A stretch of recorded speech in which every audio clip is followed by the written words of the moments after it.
जय श्री राम दोस्तों, कैसे हैं आप सब। उम्मीद करता हूँ बढ़िया होंगे, स्वस्थ होंगे, मज़े में होंगे। मेरा नाम जयदीप मिश्रा है। अपने चैनल पे मैं पशुपालन से संबंधित जानकारी भी देता हूँ और अपना रूटीन लाइफ भी शेयर करता हूँ। दोस्तों आज है 23 मई और इस वक्त शाम के 6:30 बज रहे हैं और अभी फ़िलहाल मैं हूँ अपनी गायों के पास। और दोस्तों अभी गायों को पानी वानी पिला के मैंने बाहर खुले में बांध दिया है। और आजकल गर्मी इतनी ज़्यादा बढ़ रही है दोस्तों कि हद से ज़्यादा। दोपहर के वक्त जब मैं दूध दे के आता हूँ और उसके बाद फिर गायों को पानी पिलाता हूँ तो खड़े खड़े भी पसीना बहता रहता है। और सुबह जब मिल्किंग करता हूँ उस वक्त भी पसीना, मतलब इतनी गर्मी पड़ रही है दोस्तों हद से ज़्यादा। और मतलब बहुत मुश्किल हो रहा है काम करना।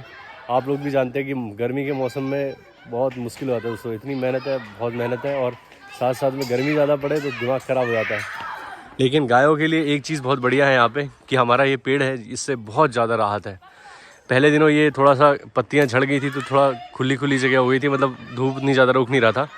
लेकिन अभी फिर से इस बेल के पेड़ में भी हरी पत्तियाँ आ गई पूरी, और हमारे इस पेड़ में भी पूरी बहुत ज़्यादा पत्तियाँ आ गई हैं नई।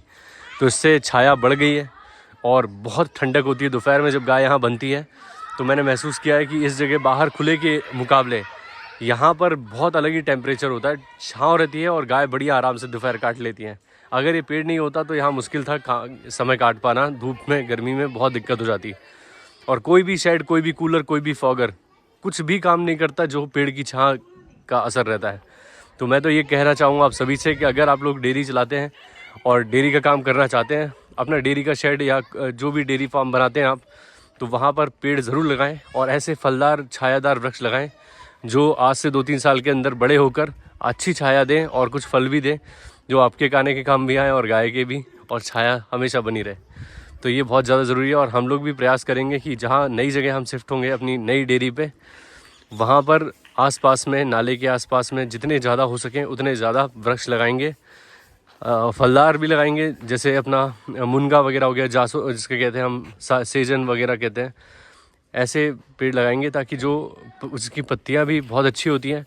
जैसा कि आप सब जानते हैं कि उसकी, मैं जो कहना चाह रहा हूँ समझ रहे हैं, वो लंबी लंबी सी ड्रम स्टिक्स कहते हैं जिसे, उसकी पत्तियाँ जो होती हैं वो फैट बढ़ाने के लिए, पशुओं के लिए बहुत ज़्यादा फ़ायदेमंद होती है। और हम लगाएंगे उसके चारों तरफ अपने घर के सामने, मतलब जो शेड है गायों का, डेयरी फार्म, उसके सामने चारों तरफ लगाएंगे ताकि उसकी पत्तियाँ भी हम अपनी गायों को खिला सके। उससे उसे खिलाने से पशुओं को प्रोटीन अच्छा मिलता है और उससे पशुओं के दूध में फ़ैट भी बढ़ता है।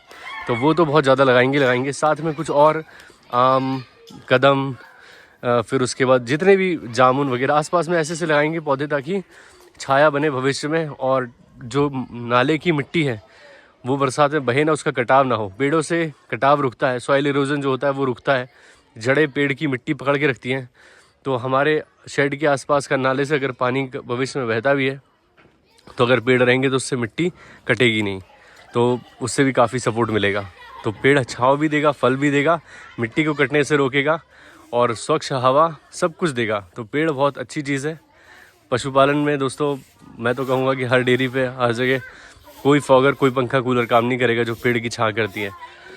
तो यहाँ तो समय इसीलिए कट जाता है क्योंकि ये पेड़ है, वरना बड़ी दिक्कत होती। और अभी फ़िलहाल हमारी राधिका का लूज मोशन बिल्कुल बंद है, कोई दिक्कत नहीं हो रही है इसको, और बढ़िया खा रही है। दूध इसका पूरा बंद कर दिया दोस्तों मैंने, बिल्कुल नहीं दे रहा हूँ क्योंकि दूध से इसको नुकसान हो रहा था। गर्मी इतनी पड़ रही है और इस वक्त अगर दूध पी रही थी तो बिल्कुल लूज मोशन कर रही थी। और जब से दूध बंद किया है सही है। थोड़ी सी वीकनेस दिख रही है मुझे इसमें, मतलब उतनी ज़्यादा मैं जो देख के से खुश हुआ करता था कि बहुत अच्छी तंदुरुस्त हट्टी कट्टी दिख रही है ना, वो अभी तो फ़िलहाल थोड़ा दूध पीने से झटका लगता है। जब दूध छूट जाता है बच्चे का तो 2-3 दिन तो वो ढंग से खाता नहीं है। तो वही समस्या इसके चल रही है, उतना ज़्यादा अच्छे से खा नहीं रही है, दूध की तलाश में रहती है सुबह शाम, उस चक्कर में खाती नहीं है। धीरे धीरे करके आदत छूट जाएगी और उसके बाद जब ये बढ़िया तरीके से खाने लग जाएगी तो फिर इसकी ग्रोथ बहुत अच्छे तरीके से होगी। और हमारी डेज़ी की फुल मिल्किंग कर रहा हूँ मैं अभी फ़िलहाल, और 4 थन से लगभग ये 6.5 लीटर के आसपास दूध दे रही है इस वक्त इतनी गर्मी में। और बीच में दोस्तों एक दिन रात को, मैंने परसों रात को उसको डिस्चार्ज भी दिखा था पीछे कि ये जो है हीट वाला डिस्चार्ज कर रही है। हालांकि हीट में नहीं आई है लेकिन डिस्चार्ज जो था हीट वाला वो था इसको। तो इसका मतलब ये है कि ये बहुत ही जल्दी हीट पे आएगी। और दूध जो है दोस्तों 6.5 लीटर के आसपास दूध दे रही है अभी फ़िलहाल सुबह, और इतना ही लगभग शाम में। गर्मी इतनी ज़्यादा पड़ रही है और हरा चारा बिल्कुल उपलब्ध नहीं है ऐसी समस्या में, और इसको गर्मी बहुत ज़्यादा लगती है। सुबह मैंने इसको नहलाया भी था। ऐसी दिक्कतों में अगर ये दूध अच्छा दे रही है, मेरे हिसाब से मैं संतुष्ट हूँ इसके दूध से। और कोई एक्स्ट्रा फीड नहीं दे रहा दोस्तों, जो मैं अपनी गायों को खिलाता हूँ सबको वही इसको खिला रहा हूँ, दूध के अनुसार कोई दाना नहीं दे रहा। और हमारी डिज़नी जो है दोस्तों अभी फ़िलहाल लगभग सुबह सुबह 5.5 लीटर दूध दे रही है और इसके परफॉर्मेंस से भी मैं खुश हूँ, क्योंकि 6.5 और 5.5 मतलब इतनी गर्मी के मौसम में मस्टाइटिस होने के बाद चारों थनों से बढ़िया दूध, अच्छी धार और दूध की क्वालिटी बहुत शानदार है दोस्तों।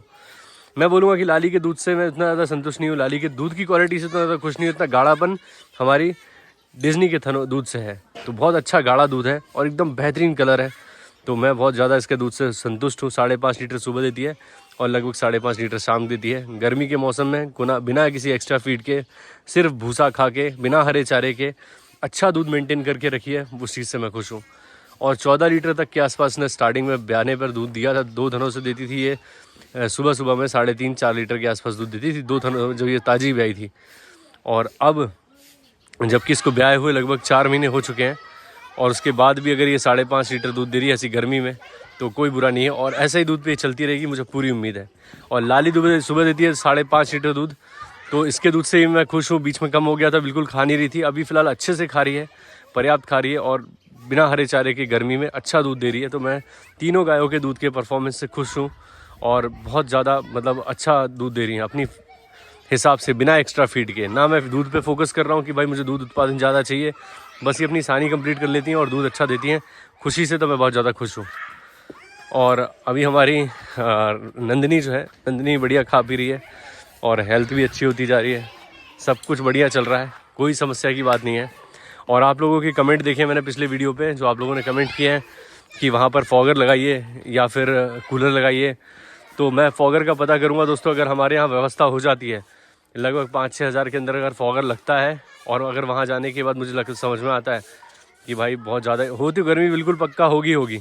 अगर फॉगर की व्यवस्था यहाँ लोकल में बन जाती है या कैसे बुलवाना है उसके बारे में पता करूँगा और कोशिश करूँगा कि लगवा लूँ, तो बिल्कुल मैं लगवाऊँगा। इस गर्मी में अगर नहीं फॉगर लगवाया, कूलर ले लिया, उससे काम चलाया, तो अगले में तो ज़रूर लगवा ही लूँगा।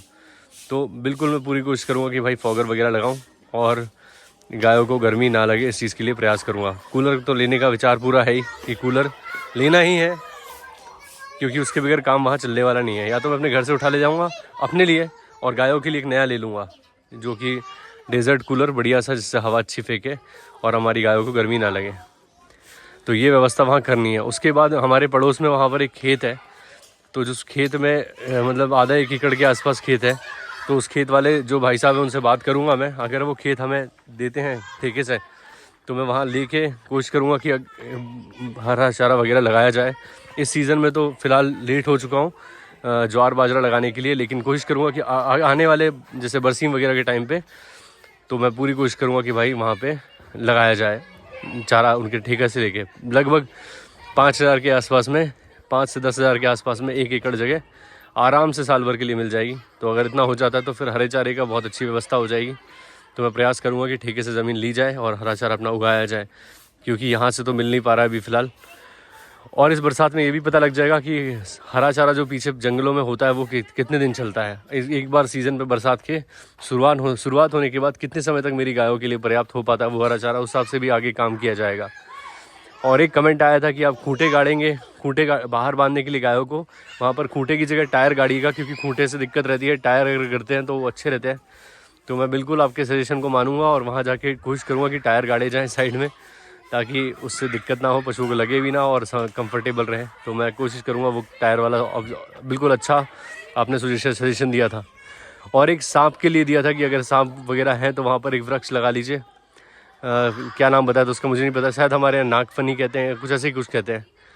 तो वो लगा लेने से सांप वगैरह नहीं आते, ऐसे कहा जाता है।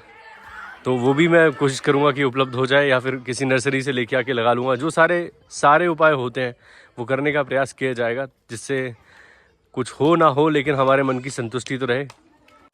और दोस्तों मुझे वहाँ पर लगता है कि किसी व्यक्ति को रखना भी पड़ेगा जो रात वहाँ पर रुकेगा कम से कम, क्योंकि यहाँ से वहाँ जाना और वहाँ से यहाँ आना ये करते रहना और फिर उसके बाद रात वहाँ पे बिताना बिना व्यवस्थाओं के लिए, तो थोड़ी समस्या हो सकती है। तो इसके लिए कोशिश करेंगे अगर कोई लोकल बंदा मिल जाता है आसपास का, गांव का, ग्रामीण क्षेत्र का, जो वहाँ रुकने को तैयार हो, तो मैं कोशिश करूँगा कि एक बंदा रखेंगे वहाँ पे, ताकि जो रात तो रुके कम से कम वहाँ पे, और उससे काफ़ी बढ़िया रहेगा, हमारे लिए बहुत सहूलियत हो जाएगी। तो ये कोशिश करेंगे और बस कुछ ही दिन में हम लोग यहाँ से शिफ्ट कर जाएंगे। मुश्किल से 26-27 तारीख तक हम लोग वहाँ शिफ्ट हो जाएंगे। उससे पहले कथा वगैरह होनी है, जो कुछ भी होना है वो होगा, उसके बाद हम लोग वहाँ शिफ्ट हो जाएंगे। तो बस कुछ ही दिन बचे हुए हैं और फिर हम बहुत ही जल्दी वहाँ पहुँच जाएंगे और फिर आपको दिखाएंगे कि वहाँ कैसे चल रहा है सारा काम सब कुछ। फिर वहाँ पर अलग तरीके से व्लॉग शूट होगा, सुबह से लेकर शाम तक की दिनचर्या दिखाई जाएगी, हमारी गायों के साथ क्या रहता है, हमारा दिन कैसा रहता है, सब कुछ पूरा A to Z सुबह से लेकर शाम तक हम वहीं पर रहेंगे। और समय काफ़ी बचेगा, जो यहाँ व्यर्थ होता है फालतू की सफाई वगैरह, जो इतना समय लगता है, ये सब बचेगा बहुत ज़्यादा। तो मैं गायों को समय ज़्यादा दे पाऊँगा और आप लोगों के साथ अच्छा समय बिता पाऊँगा। और ज़्यादातर चीज़ों को जो नहीं दिखा पाता हूँ आपको, वो भी आपसे शूट करके चीज़ें दिखा पाऊँगा। तो हमारे व्लॉग में और हमारी रूटीन लाइफ में बहुत अंतर आने वाला है बहुत ही जल्दी। तो आप लोगों का सपोर्ट और प्यार इसी तरह बनाए रखें। और आने वाला जो वीडियोस होंगे हमारे, जो हम वहाँ पहुँचने के बाद, वो काफ़ी अच्छे और मज़ेदार इंटरेस्टिंग होंगे। तो इस चीज़ की उम्मीद करता हूँ। तो आज का वीडियो दोस्तों मैं यहीं अंत करता हूँ। उम्मीद करता हूँ आप लोगों को अच्छा लगा होगा। अगर अच्छा लगा तो प्लीज़ लाइक करें, चैनल को सब्सक्राइब करें और बेल आइकन ज़रूर दबाएं, ताकि आपको इस तरह के वीडियोस का नोटिफिकेशन मिलते रहे।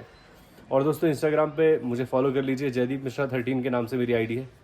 तो आप प्लीज़ मुझे फॉलो कर लीजिए। वहाँ पर ज़्यादा एक्टिव तो नहीं हूँ मैं, लेकिन बहुत ही जल्द वहाँ पर मैं शुरू करूँगा डेली रूटीन अपना शेयर करना। साथ साथ में आप लोग मुझे कोई भी क्वेश्चन वगैरह हो तो इंस्टाग्राम पे भी आप DM कर सकते हैं, तो मैं वहाँ पे आपको उसका रिप्लाई भी करूँगा।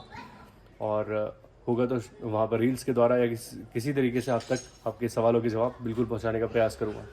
तो मिलते हैं दोस्तों किसी और वीडियो में, तब तक के लिए जय श्री राम, अपना ख्याल रखें दोस्तों।